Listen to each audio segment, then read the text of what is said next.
So you took a picture of your artwork and then photoshopped them out. It took forever to click and No, not at all. You do the magnet. Just do the magnet. The ants. Yeah. The lasso. And it connects. You got to do some clicking to get it going, but you know. Welcome back to PanNerdia Podcast. What the hell? You never had a podcast on here. What? Look, it says number 2 though. Oh. It's the second PanNerdia Podcast. Because the first one was like in the first week of PanNerdia. What's going on, guys? Welcome back to PanNerdia. I'm AA Ron. Pete over here. Hey, he hasn't been on the channel for a minute. He's been a while. Hanging out in the Twitch zone with me. I have. It's been an adventure jumping back and forth from YouTube to Twitch, but here we are. Here we are, and we got a lot to talk about, but not something too crazy. Essentially, we always do reviews on Sundays, but we figured we'd do something a little different. There's some shows we'd like to talk about, but we don't want to dedicate a whole review show to. And there's some other things we need to mention about the future of the channel. So we figured we kind of rolled on into the second podcast, all right? We also have a pizza coming, so we're going to try to get this done before we get interrupted with our hot pie. It's almost hot and ready. But and we're just sitting out here in this awesome outdoor scene. Hope you guys enjoyed that as well. Pretty trippy. So, like I said, normally we do reviews, but and last week we just reviewed the series finale of HBO miniseries Sharp Objects, which was a great show, by the way. And you guys can check out every review of each episode over on our channel right here. What's up? What's going on, Amy? Psycho little sister. Yeah, right. Sharp Objects is an HBO miniseries based off of a novel of the same name from the author Gillian Flynn. It follows Amy Adams as Camille Preaker. Where does it take place? What's the setting? Please tell me. Well, it takes place in Wind Gap, Missouri, a fictional town south of St. Louis, Missouri. Oh, look, there's a Wind Gap sign there. And Camille actually lives in St. Louis as a reporter, and she's asked to go down and report on 2 missing girls, one who's been murdered in her old hometown of Wind Gap. So the story follows her, not only her, but her sister, half-sister, and her creepy mother. The story entangles not only the psyche of Camille, but also the viewers as we delve deeper into the history of Wind Gap and also Camille's twisted history while she really is. It's a murder mystery slash a who is she? Because we're trying to figure out what the main character, like, what is she about and her background and why is she this way, and at the same time trying to figure out who murdered who. Right, and it's a crazy, kind of conscious thriller. It really takes you through the ups and downs of depression and inner kind of loathing, but it also kind of shows you, well, put it this way, it's a beautiful show. Without getting too deep into it, you guys can check out our reviews over on the PanNerdia YouTube channel right here. Just go check around after you've got done watching the second podcast. But Sharp Objects, love the show. We figured we'd talk about it. It's only 8 episodes. It's a one-time thing. Right. It's well worth your time. And man, the big reveal at the very, very, very end of the last episode, maybe before, during, and after the credits. I don't know. You have to watch and find out yourself. And be sure to check out the reviews after each episode over on PanNerdia. All right. Well, let's go ahead and talk about the show that... What's up, Jimmy? What up, Jim? That we so desperately wanted to do a review show on in particular, but the schedules and in the summer and whatnot, we figured we'd just save our energy for the Walker Talkers, but we'll get to that soon. For now, we'll talk about Better Call Saul season 4. Yeah, it's definitely something that I can't believe we passed up on. We should have reviewed Better Call Saul, but the other season, past season though, it was a little bit slower moving, which is fine. Right. But I didn't feel like it was much more than his story about him, his brother, and his career path. But boy, oh boy, did they spice it up this season by adding a lot more of the cartel action, and it's edge of your seat stuff. I mean, Breaking Bad edge of your seat stuff. Oh yeah. Yeah, I mean, it's equivalent to it. It really is. And I always was somewhat skeptical on how far they would take that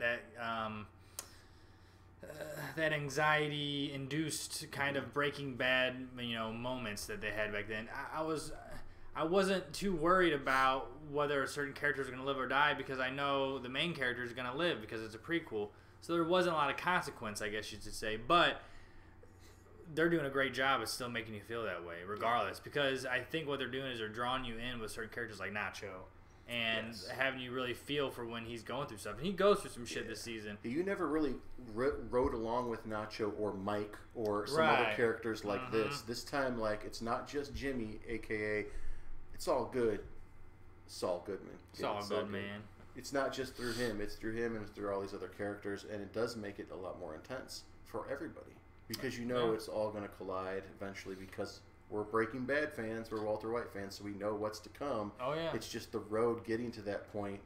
Wow, it's quite the ride. And what, only episode 5 of the 4th season is tomorrow? 5's tomorrow, yeah. 5's tomorrow. Yeah. So 4 episodes in, and it's already kicking off strong, and like I said, everything's kind of tunneling together now, kind of collapsing together.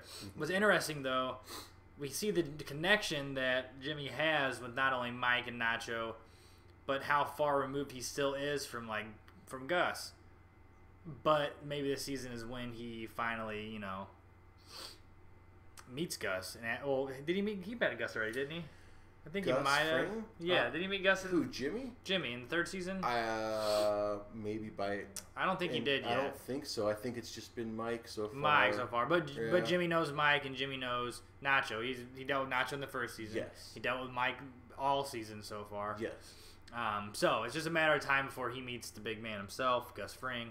And that'd be interesting because Saul was always very intimidated by Gus in Breaking Bad, so it'll be interesting to see. You get to see how dark Gus really is, like from the get-go. You know what I mean? Yeah, when he like you could tell, like you don't mess with him, but like the whole like chicken shop, the fast food shop, and then his real life behind the scenes. Right. It was exciting, but this was like wow, like this dude is hardcore, even more so than his counterpart that is part of the cartel. Oh yeah, the other guy that I know what you're saying.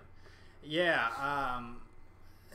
It's a very interesting season so far. I even like how they're. It seems like the episode 5 is going to show their connection with the German folks. In the preview, it seemed like because the German company what's her name, Lydia. Lydia, yeah. That she's connected with, the electrical. She's got a cup of coffee waiting marginal for her in a few years from that scene. Yeah, right. Her her brutal. What is that? Nice. No. Not nice, and it was R, right? Right? Raisin. Yeah, it's okay. The poison.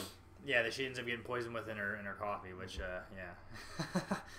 Breaking Bad ended so well, didn't it? It did. Out of all the shows that we really love, that one really ended with a good purpose. You know what I mean? Like Jesse driving away, crying his eyes out, Walter White dying the way he wants to die, and also making sure everyone's taken care of before he goes. It was perfect. It was perfect. It touched on all notes, and yeah, Jesse got away scot-free, which is nice too. But they keep showing these in Better Call Saul, these scenes in the future where Saul's in Utah or wherever the fuck he is, Idaho or where the fuck is he? He's like Nebraska. In Nebraska at a Cinnabon. Yeah.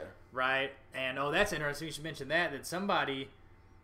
So the cab driver guy. He had passed out, and remember he went to the hospital. Yeah. Right. And then he was about to give the ID, and it kept not going through, and he got nervous. Yeah. And it went through his license. Yeah. And then he got right after that weird moment, he got in the cab. And the guy never talks. Never talked, but he had And you find out he's one of the henchmen. Oh, do you?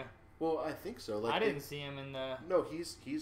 I'm probably wrong, but you know how Nacho and his boys had to always confront the other cartel. Right, yeah. And one of those guys, I think, is the cab driver. Really? I think so.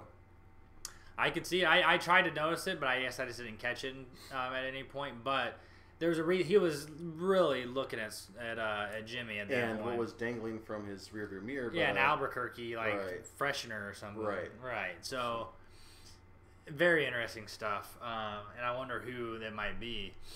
But what would be interesting is if they either made a sequel series later on with Saul, right, in that time frame, or if Jesse happened to run into Saul somehow. I guess technically they could pick any part of the timeline and just start a show really if they wanted to. Yeah, pretty much. I mean, if they wanted to have some important characters at all. But ultimately, they're really, like we said, we're loving it so far. The fact that they're really developing Mike more of a character, because he was a great character in Breaking Bad, and we got a lot of back history with him and his son and everything, right? That we learned about that in Breaking Bad, right? How his son died. I don't remember about that. Was that in the first season of Better Call Saul? It might have been mentioned. See, I'm getting stuff mixed around. All I know is that, just like in Breaking Bad, Mike is here taking care of his grandchild and the mother of his grandchild. Right. In all forms, when he's going to the meetings of people that have deceased in their lives. Depressed meetings. Right, and then he's also supporting her, and he's also conniving his way into that industry to sort of purge them a little bit too, right? Oh yeah, the German whatever the marginal warehouse marginal electric or yes, I don't remember the marginal electric, vaginal electric. But you know what they haven't revealed, but they did in Breaking Bad, is that he used to be a cop. So you have to wonder at one point. Like, right, that's what I'm saying. Did they reveal that in? No, but he's so old that it doesn't really matter. Like, okay, he was a cop how long ago, right? Well, that's what I'm saying. They showed those. That was in Breaking Bad when they showed the scenes back when he was a cop in Jersey and killed those one guys, right? Holy shit, I do not remember that. If that happened, was it season 1 at the very beginning of season 1 or something? Like the first Breaking Bad? No, it was either the end of Breaking Bad or the beginning of Better Call Saul, because it showed Mike when he acted like he was drunk after his son died, because he learned that his son was killed by some crooked cops, remember? Oh, that might have been in Saul's first season. So then Mike went and killed those guys and fled town, remember? Okay. Yeah. So I can't remember if that was in Better Call Saul season 1 or the end of Breaking Bad. So he got his vengeance, now it's just taking care of the leftovers. Yeah, but there's also people looking for him too now from Jersey, so I think. And then this is a little picture of the cartel. Yeah, I don't know what to call them, but the cousins. The cousins, Two Coast cousins, Salamanca cousins, the silent but deadly ones. Salamanca, most brutal. With their crazy boots, with the steel-toe boots and shit. Yeah, they're brutal, man. That scene right there was like, wow. I mean, yeah, it was crazy. That would not happen in real life. Especially with how injured Nacho is at that point.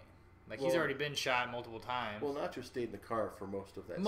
Of it, right. He just showed up right before he got there. He couldn't even hold the gun to shoot. That's when old boy stepped in and was like, blam, blam, blam. But, man, Nacho's playing his cards right, keeping those guys on his side, even with them not even saying a fucking So what do you think's going to happen to Nacho by the end of Better Call Saul? Is he going to end up dying? Because we don't see him Breaking Bad, or does he end up getting away? Like, witness protection? Huh. Because he's not in Breaking Bad. Nacho's not in Breaking Bad. I thought he... Oh, no, the guy that... The first guy Walter White killed was not Nacho. It was someone else. He's been in the show. He gives money to Nacho still. Okay. Yeah. So that's... I think he was like real nervous, but that's the one he gets choked out by Walter, yeah. Well, I don't know. That's a good question. Yeah, so Nacho, who knows? I hope him and his father survive. I mean, it's either going to survive and have happy ending, or going to get slaughtered. Yeah. One of the two. It might be pretty brutal. They might end up giving him like a Colombian necktie, where they cut your throat and they pull your tongue out backwards. Oh, yeah, that kind of crazy that's shit. something these weirdos would do. I know, with like the bag over the head shit already. Yeah, that was sick, man. Yeah, it was gruesome, man. The actor that did it, like, was it a dummy and him, like, back and forth, or did he have to, like, just wait for him to say cut and take the bag off his head? It was like, I was like, ah! It's like watching the scene. And to watch your friend die right like that. It's like the box cutter scene. Like, that scene was gruesome. When I first saw that in Breaking Bad. Oh, the box cutter scene. When Gus fucking cut the one dude's neck. Yes. That was so intense. I said, like, Gus is like, there's more darkness to Gus than we know, and we know a lot of it. So there's more there. So you better watch Better Call Saul. Because it's a great show. We would love to review it more. We'll be back to talk about it more, I'm sure. Especially as the season comes to a close. Right. At the end of the season, maybe we'll do like a quick review on the whole thing, and especially if they're already signed on for a third season or whatever. Right, yeah. Then for sure we'll definitely do a review of season 2. So, yeah, there's plenty to come. We love the show. And plenty to review that's exciting. It's not like it's all about Jimmy being depressed about his job and his brother and all that shit. It's moving a little faster at this point now. Yes. Yeah, I agree. So, in terms of, or I guess speaking about shows we like to review and AMC shows, let's go ahead and talk about the upcoming season / end of the season of Fear the Walking Dead, of The Walking Dead and The Walker Talkers. What a fucking stumbly transition that was, right? All right. So I guess hey, emotional art here. Look, everybody. It's old man Rick. There's Rick, and guess what? Later. Yeah, right. That's it. So that's the podcast, guys. No. So the Walker Talkers will be back the first week or whatever of October, 5 weeks from now, to review The Walking Dead Season 9, Episode 1. We are excited to be back for the Walker Talkers, but ultimately it's very bittersweet. It is. I mean, when we did our first season of Walker Talkers, we were already kind of depressed because we knew it was going to be the swan song of Carl, Right. who is a huge character that's still thriving in the comic version of the story, and he's gone, and Right. we know it has to do with the showrunner more than anything else. But before I get really pissed off about that, because I have been for a long time, let's just talk about Rick. Because obviously, if you're watching this, you most likely know that we're the Walker Talkers on PanNerdia, and you most likely already know what we're about to say. So I don't have to say a spoiler alert. Well, I just did. Right. But Rick Grimes, a.k.a. Andrew Lincoln, is not going to be on the show after the season. He may even be killed off before the mid-season finale or at the mid-season finale, or they might do some bullshit, suck-ass shit like they did with Carl, which was, oh, well, we'll explain more of what led up to his death or how it happened or the goodbye part after the 2.5 month whatever waiting time between the chunks of the season. Yeah. And just to sort of say, Rick's not gone from the show yet. You're going to see more of him in little tidbits, but I think Andy Lincoln only filmed for a little more than like half of the filming season. Right. So that makes me think that he's going to be off sooner than later. Right, and the way we see it is, if Rick Grimes goes, there is no show. Yeah. So yeah, Aaron said it before, and I mean, it's pretty much it, man. It's like no Superman. It's like Superman leaving the Justice League. It's like Goku leaving Dragon Ball. I would like for Rick to maybe be a legend still, and maybe get cameos back as we continue the show. But he's probably not. I don't see anything wrong with giving this man a break and having him go back to London, England, and be with his family for a couple of years, and then bringing him back. You know what I mean? Right. But you know what? You take him away from the show, whether it's permanently or for a couple of seasons, doesn't matter, because this show is not going to be back for a season 10, definitely not for a season 11. Because what's going to happen is season 9, everyone's going to be loyal because of Rick and because of Maggie and because of some of the main characters that are still there, not very many. But once season 10 rolls around, we might watch to see what they have to offer, but we're going to be disappointed, and those ratings are going to continue to drop. Right. I mean, what they've done with Fear and the OG Walking Dead is just like, okay, we see where you're going with this, but we don't like it. And look, they are introducing the some characters that are going to be, should you say it? The Whisperers. Oh, yes, the Whisperers. They're revealing some of these characters. I don't have the actors' names, but these are some characters that might be involved. What's the female's name again? What? These are the actors revealed for, and then this guy right here. I don't have his name. Oh, for the OG show. For the OG show, not Fear the Walking Dead. This is for the Whisperers. This is like the people getting cast for the Whisperers here. Yeah.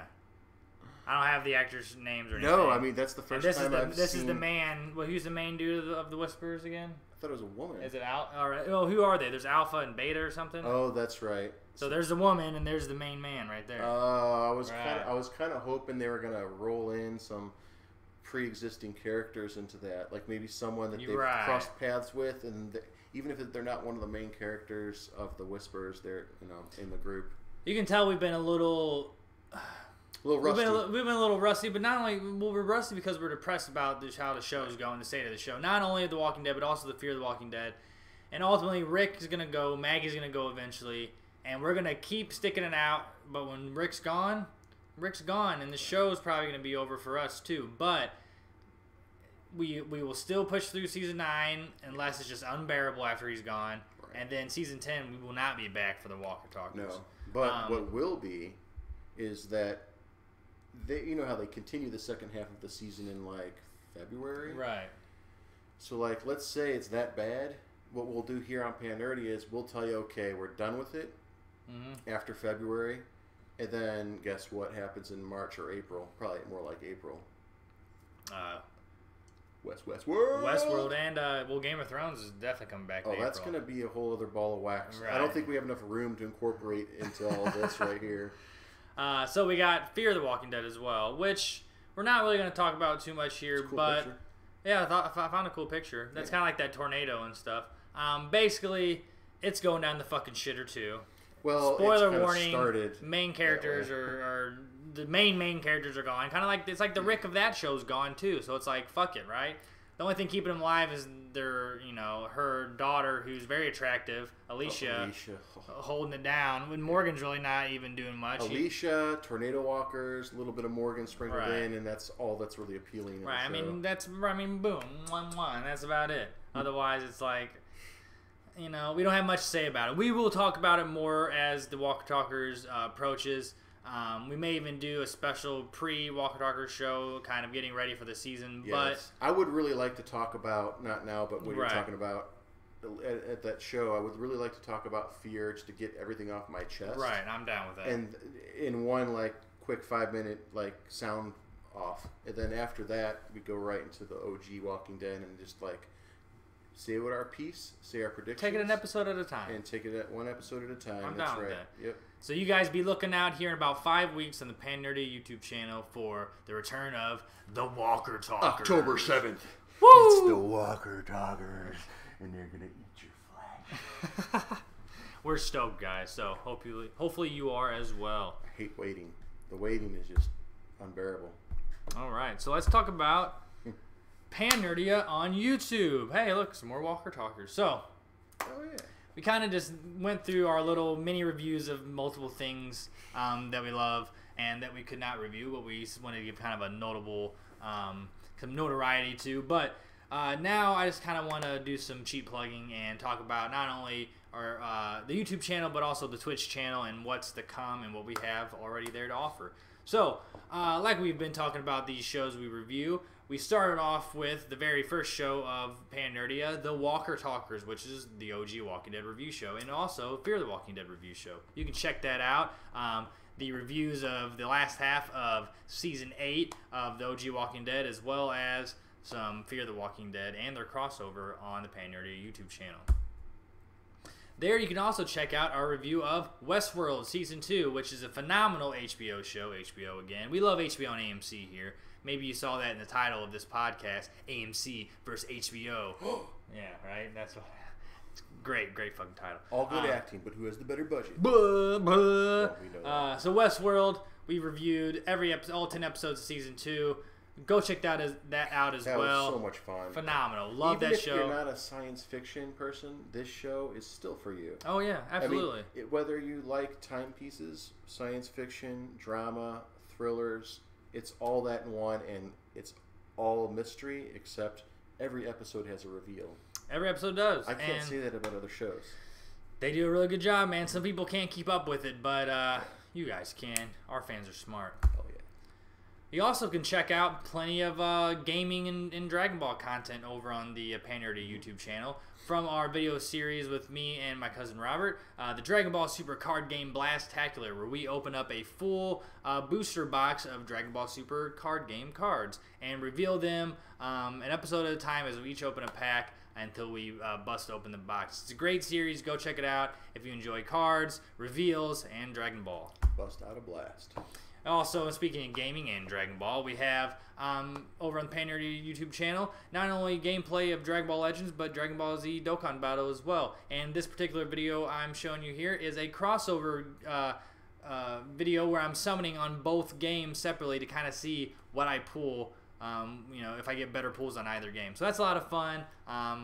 Experimented with those. I'll tell you what, everyone, if you haven't seen it yet, you got to check out one of his old ones because the whole setup is the whole screen is stimulating. Oh, you yeah. got stuff going on all over the place. That's the way to do and it, you man. can see how you're doing, what you're doing with your hands, what's going on with the screen, and there's the backdrop, then you have the framework. It's pretty tight. So if you guys want to go check that out, feel free to. And speaking of gaming content, make sure I'm not jumping ahead of myself. Speaking of gaming content, as the holidays approach and better games come out, because right now there's not many games I want to play. Red Dead Redemption 2 is coming out, as well as the My Hero Academia game is coming out. Is that this September or like next month? Coming out like in November-ish. Okay. October, November. Those games are coming out, so I'm going to have Let's Plays of those on the PanNerdia YouTube channel as well as Twitch. We'll get to Twitch in a minute, but be looking out for some more gaming content on PanNerdia. I know I've been slacking on those for a little bit, but those phone games kind of, they have a tendency to try to pull at my wallet, so I try to stay away from those now, and I want to move back into console games, but there hasn't been anything lately, so be looking out here in the future as these new awesome games approach. And Red Dead Redemption 2, it's basically going to be like I'm playing Westworld, so look out for that. Cool. You also can check out on the YouTube channel my time lapses of my paintings that I'm working on right now. I am an artist. I have a degree in fine art, and I love to paint. Not only do I love to paint, but I love to paint Dragon Ball in particular and other anime. But right now, for the next 9 months or so, it's going to be strictly Dragon Ball. And I'll get to why in a second. But on the YouTube channel, you can check out all my latest paintings, time-lapse for your convenience. This one in particular is my giant 5x6 Goku vs. Jiren painting. I loved it. You can check that out on the YouTube channel. Also, it is. It's amazing. I love it, man. Though now, after sitting with it for a few weeks, I definitely feel like I can change some things. But, you know, it's just me. It's just an artist being an artist. Right, yeah. exactly. You can also find my Super Saiyan 2 Gohan time-lapse painting. It's a smaller painting, but you can find that as well. What do you have to say? No, I'll let you finish. I was going to say, like, the buildup of all your work right now is for something really big. Oh, yeah. Around the same time Westworld comes out, you might be taking a little drive down to Dallas, Texas. Not might be, you will be. Oh, yeah. Wire. Well, drive or fly. What's waiting for you there? Oh, we'll get there. Okay, we'll get there.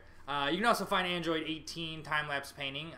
That's my latest one. Well, not completely my latest one, because the other time-lapse will drop tomorrow here on the PanNerdia YouTube channel. My latest time-lapse with Goku vs. Kefla and Caulifla, part of the hashtag DB Redraw challenge from Anime AJ, so go check that out. I know you guys like time-lapse artwork, because most of you guys that watch PanNerdia, especially over the summer, are artists yourself as well. Right. A lot of you guys. I hope you guys are, yeah, if you're checking it out. Even if you're not, watching a time-lapse is so cool. I know you've done it before, but I try to get them down to about 5 minutes so they're enjoyable for you. It's not too painstaking, because I'm putting like, you know, anywhere from 8 to 15 hours into these paintings, so I'm condensing those out many hours into 5 minutes, so it's definitely fun to watch. But yeah, speaking of those paintings, how do I get those done? Well, I paint them live on Twitch, directly at twitch.tv/PanNerdia, right there on your screen. Twitch.tv/PanNerdia. Okay. Swing! Or no, whoops. Swing! Wait, hold on. Okay, done. You guys can check me there most weeknights. This past week I was off my day job, so I was able to get 5 full days in a row of painting my painting I just mentioned. And normally you can catch me about 3 to 4 nights a week, whether it be painting and hopefully soon some more gaming on there. But I'll be live working on stuff for what, Pete? What am I working on all this Dragon Ball art for? I'll let you make the announcement. Well, I'm working on that because I'm going to be part of Kamea-Con 2 in April 2019 in Dallas, Texas. So, in the Irving Convention Center, I believe. So, yes, and I'm definitely announced it on the PanNerdia Twitter account, but I got an artist booth there, so I will be working on all my Dragon Ball merch nonstop until the day. He'll be schmoozing with actors and actresses that do voices for some of his favorite childhood characters. I hope. As well as some of these actors are not just voice actors, they're also actual actors from film and in shows. I hope so. I hope there's some people there. There's definitely going to be, there might be some NFL players there. We know one actor that has to do with this and The Walking Dead. Oh, yeah, Jason Douglas. Also known as Tobin. And also known as Beerus, the god of destruction of Universe 7. So, yeah, definitely, man. That would be sweet to meet Jason Douglas. Oh, you're going to Or Sean Shimmer. That'd be so cool. You're going to selfie with him, I know. Yeah, I got to get a Beerus painting. You have to, yeah, I was going to say, you have to have him. I'll have a Beerus painting. Have him in the picture with you and the painting, for sure. Maybe I'll do like a weird crossover where it's like Beerus as Tobin. You think he'll sign it for you? Yeah, he'd probably sign it. I think he would. Yeah, that would make it valuable. Don't even wait till the following year to sell that one. Right? If you have to sign another one that year, too. Keep it coming, buddy.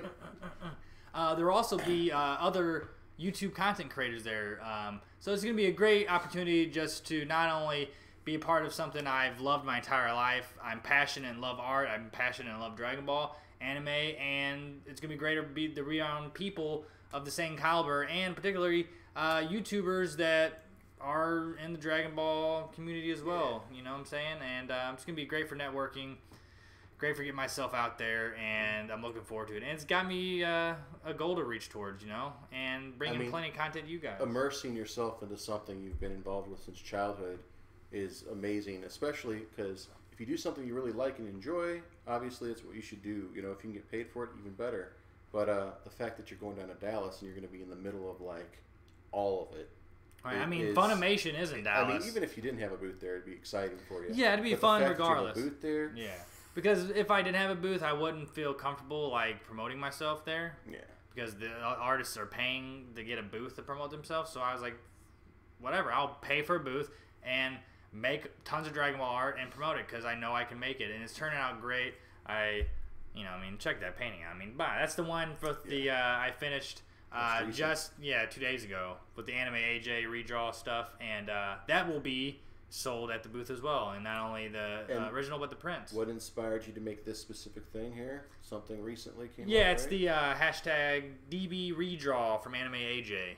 He puts it on Twitter every month, and he puts a frame, stop frame from the anime, and just wants you to redraw it and better not animate it, but your own twist. Put your own twist and just make it, because he'll pick one that's really dopey drawn, like they were rushing through it, obviously. So he wants you to redraw it. And I did this scene. This is the scene that he had. I don't have the picture to compare it, but and it's of which 3 characters? Super Saiyan Goku in the middle. Then you have Super Saiyan 2 Caulifla, which is the one with the pink. Yep. And then Super Saiyan Berserk Kale, which is the one with the green hair, who's like an inspiration of Brawly.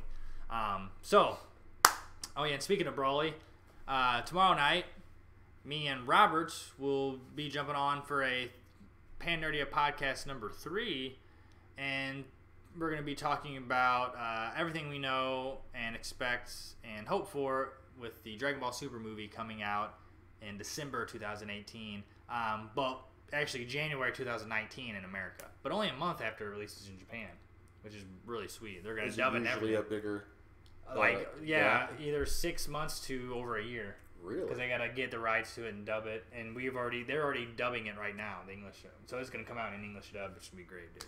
Wow. So that's what we'll be here tomorrow talked about on Labor Day. Also expect the time lapse to release, and I might not be on Twitch tomorrow, but definitely catch me Tuesday night on twitch.tv/PanNerdia for the start of my next painting, which I will reveal when we start that session. No laboring on Labor Day on PanNerdia, right? Right. Well, we might do a podcast tomorrow night, but nothing crazy. Like I said, I already got the video of the time lapse done. It just will go up tomorrow, so be looking out for that, guys. But hey, we got this podcast finished before our pizza pie showed up, and it should be here any second because I just saw the message on my phone saying they're out of the oven. Which means they'll be here soon. Yeah, man. Yeah. So we're going to kick back, relax, chill, and enjoy this Sunday without a gruesome Monday. We might even catch some fear in the background, or maybe right. We'll we might check out some other things, like that. Ultimately, real quick to mention too, guys, as much as we love doing these review shows, we want to keep up doing them as much as we can. And we will love to fill the gap every Sunday. Say if there's not a review show a certain Sunday, I will try my best to come up here with some kind of either another version of a podcast or discussion, and we'll fill the void somehow, some way to talk about something nerdy, something artistic, something entertaining that you guys will enjoy as our fans. So thanks for joining us tonight here on PanNerdia. I'm AA Ron. Pete. And we'll see you guys, the both of us, very soon for the Walker Talkers. Walker Talkers. We're gonna go eat our pizza down here in the trippy groves of the wherever the fuck we're at right now. Well, here, take that picture off for a second. Oh yeah, let me see. You guys can. Whoa! What? It's like sunrise, sunset, northern lights all rolled into one, man. It's so trippy. Time to enjoy. Yeah, man. Laters. See you, dudes. And dudettes. Sweet thumbnail. Thanks. Man, Rick, is he giving Amy directions? Like, this is how you get out of Wind Gap. He's like, yeah, watch out for that bitch. And Goku's like, yes. And Saul's like taking off his mask and is like looking down at both Rick and Amy like, I wish I had that. Or Goku's punching Saul's mask off. What? Goku, Gohan. That's Goku right there. Okay. Yeah. Come on, Pete. I know. Hey, I'm a novice. Yes. Are we still on the air? Absolutely. Oh, okay.